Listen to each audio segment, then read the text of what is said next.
साथ ममता सिंह और आप देख रहे हैं संघर्ष न्यूज, सत्य के लिए बेबाक और बेखौफ। तो चलिए नजर डालते हैं दिन भर की ताजा खबरों की ओर। जिहादी कट्टरपंथियों का आतंक देश की राजधानी दिल्ली में इतना बढ़ गया कि उत्तम नगर में बीते संडे की रात 1 बजे करीब 20 से 25 जिहादियों के द्वारा एकत्रित होकर 4-5 हिंदू परिवारों पर धारदार चाकुओं से हमला बोल दिया गया, जिसमें करीब 4 से 5 लोग बुरी तरह से जख्मी हो चुके हैं। एक व्यक्ति जिनका नाम रवि कुमार है, फिलहाल दीनदयाल हॉस्पिटल में जिंदगी और मौत की जंग लड़ रहे हैं।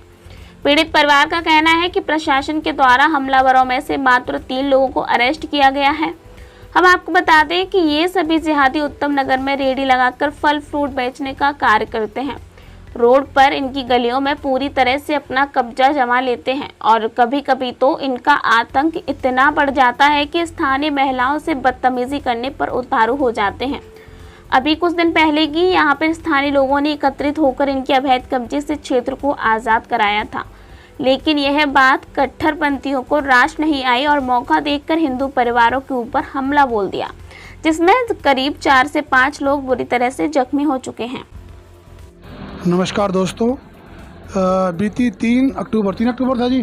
3 अक्टूबर रविवार रात 12:30 बजे पता चला है कि उत्तम नगर क्षेत्र में जय जय कॉलोनी उत्तम नगर में कुछ अज्ञात 20-25 लोगों द्वारा एक क्षेत्र कॉलोनी पर हमला किया गया। गली गली घूम करके कुछ युवाओं को घायल किया गया, जिनमें से एक घायल मरणासन दीनदयाल उपाध्याय में और उनके पिताजी 2 सीरियस हैं। इस प्रकार की घटना हुई है जिसके बारे में बताया जा रहा है।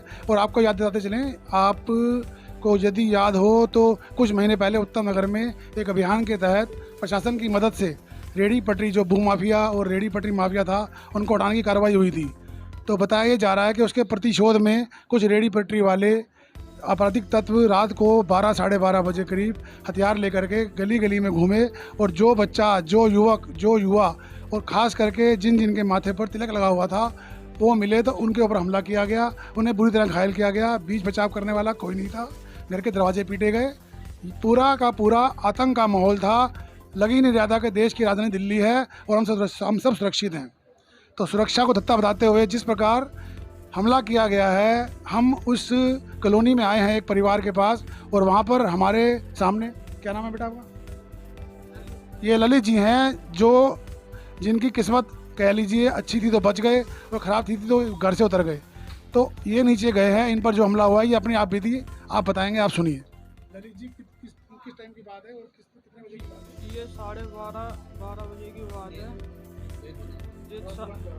12:30 बजे की बात है। 10 बंदे आए थे, अट्टे कट्टे थे, मेरे को गली में ही पकड़ लिया। तो उसके बाद मेरे को उन्होंने आप पीछे किसी की आवाज़ देने पे गए थे या अपने आप पीछे गए थे? चले गए थे हम। आप नीचे शोर शराबा सुनने गए थे? हाँ, तो आप घूम रहे थे और वो अचानक आए? वो एकदम से अचानक आए थे वो। अच्छा। तो मैं ऐसे गली में से रिटर्न वापसी आ रहा था घर के लिए ही, तो उन्होंने एकदम से मेरे को पकड़ लिया और सीधा ना कुछ पूछा ना ताछा, सीधा स्टार्ट मारना कर दिया उन्होंने। आपके ये चेहरे पर झरीटे वरीटे ये सब? हाँ जी, उन्हीं ने ही दिए। और आपके साथ कोई और भी था उस टाइम जब? नहीं कोई, मैं अकेले। वो 10 जने थे उस टाइम। 10 गिनती है? कितने टाइम में 10 जने थे या 10-12 जने थे? 10 जने थे। हाँ। और उनकी पोशाक पहने हुए वो कैसे लग रहे थे? वो सारे अट्टे कट्टे थे कि पहचानने में फिर मेरे को होश ही नहीं रहा कि कहाँ से बोल रहे कहाँ से नहीं मार रहे वो। और जिस प्रकार से वो आए थे, आपको क्या देख के लग रहा था वो किसी खास कम्युनिटी या किसी खास मकसद से आए हैं? हाँ, इसी चीज़ से आए थे वो। क्या कहना चाहोगे? कम से कम 20-30 लोग थे, गली में से भागते हुए आए हैं। उधर से जो लड़के बाहर कुछ करके आए हो तो पता नहीं हमारे को उस चीज़ का, लेकिन जो बेचारे बेकसूर बच्चे थे उनको भी मतलब मार के चले गए। लेकिन उसकी कोई अभी तक सुनवाई नहीं हो रही, कोई कुछ नहीं देख रहा। वो बेचारे हॉस्पिटल में तड़फ रहे हैं और कोई कुछ नहीं कर रहा। कितनी बार हम लोग कंप्लेन भी कर चुके हैं, यहाँ की कोई सुनवाई नहीं है। सिर्फ तुम्हारे जैसे आते हैं, इंटरव्यू लेके चले जाते हैं, कुछ नहीं बताया जा रहा है कि जो एक व्यक्ति हैं वो तो दीनदयाल हॉस्पिटल में वेंटिलेटर पर हैं, बहुत ज़्यादा सीरियस हैं वो। बिल्कुल सीरियस है वो, और उसके माँ बाप बहुत गरीब है, जो कुछ कर भी नहीं सकते प्राइवेट में ले जाके उसको। प्रशासन की तरफ से क्या कार्रवाई हुई है इसमें? कुछ भी कार्रवाई नहीं हुई जी, कुछ भी, कोई भी नहीं आ रहा है। एक दिन पुलिस वाला आया था बस, दोबारा कोई पुलिस वाला देखने में नहीं आया। कोई मर रहा है कि जी रहा है, और कोई यहाँ क्या हो रहा है क्या नहीं हो रहा। फुल गुंडागर्दी चलती है। सब सोचते हैं कि हम गुंडे बन गए हैं।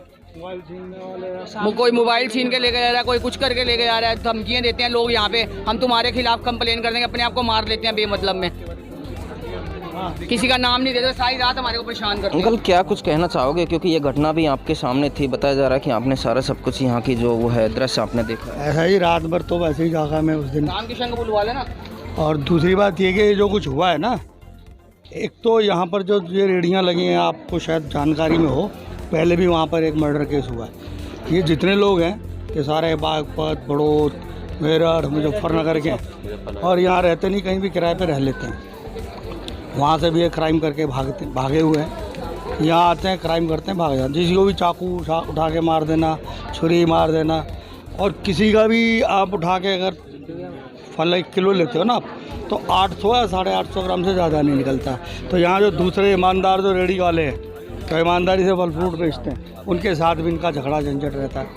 अभी ये जो वारदात हुई है, ये और किसी से उनका कहीं बाहर कोई झगड़ा हुआ था, उन्हीं रेहड़ी वालों का, कोई और लड़के थे। अब उनके किसी ने ब्लेड मारा या किसी की जेब काटी या क्या, वो पता नहीं, लेकिन ये जो बदमाशी है मैंने रेहड़ी वालों की फैलाई हुई है। ऐसे तो किसी के घर में घुस के किसी को भी मार जाएंगे कि आपने वाइट शर्ट पहन रखी है जी, वाइट शर्ट वाला था, पकड़ो मारो, जो भी मार जाएंगे। अब जो रेहड़ी पटरियाँ लगती हैं, जो बाहर से मुजफ्फरनगर से लोग आते हैं, उस टाइप के लोग हैं ये। बताया जा रहा है कि 4 से 5 लोग इस हमले में जो है घायल हुए हैं और एक व्यक्ति हैं जो अभी दीनदयाल हॉस्पिटल में वेंटिलेटर पर हैं, वो अपनी ज़िंदगी और मौत की जंग लड़ रहे हैं। एक तो जी बहुत क्रिटिकल हालत में है, वेंटिलेटर पे हैं। डॉक्टरों ने जो बताया कि 2 से 3% उनके चांस हैं बचने के, अदरवाइज़ तो कोई रिस्पांस नहीं है, ना कोई उनको होश आया अभी तक। और एक जो है रोहन के पिताजी हैं, जो रोहन के लगे हैं, उनके पिताजी हैं, उनकी हालत पहले से थोड़ी ठीक है, लेकिन उनका आप एक बार इंटरव्यू लोगे तो आपको दिख जाएगा कितना उनको गहराई से चोट लगी है। तक के लिए बस इतना ही। रुकते हैं एक छोटे से ब्रेक के लिए। थोड़ी देर में फिर से हाजिर होंगे आपके साथ ऐसे ही कुछ खास खबरों के साथ। तब तक के लिए नमस्कार।